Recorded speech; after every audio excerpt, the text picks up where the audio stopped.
Bőnyi Szent István Király Általános Iskola 2009 óta ökoiskola, ami azt jelenti, hogy környezetvédelmi és energiamegtakarítási intézmény. Hát nem megmondtuk, hogy sok lesz a számla. Kinek van erre energiája? Jöjjön valaki, szökik az energia, jöjjön valaki, folyik a pénz.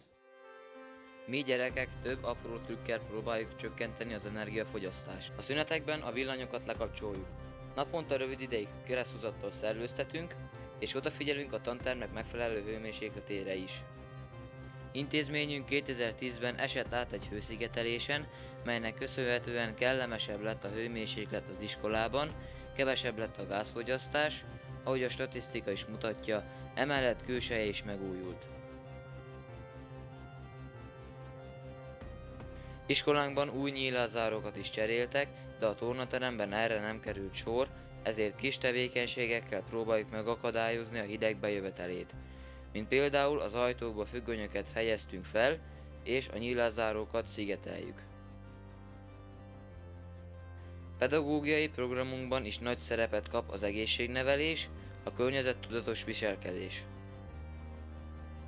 Most már nyugodtan alhatunk.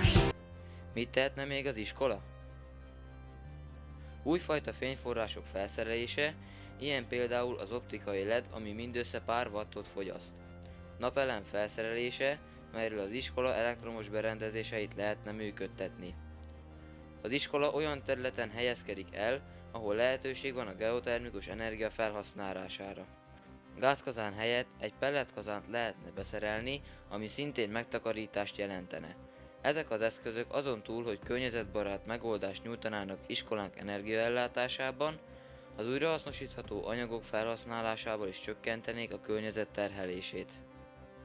Mi 8. osztályos tanulók részt vettünk egy zöld Tesco-s kiránduláson, ahol rengeteg új energiamegtakarítási tippet kaptunk.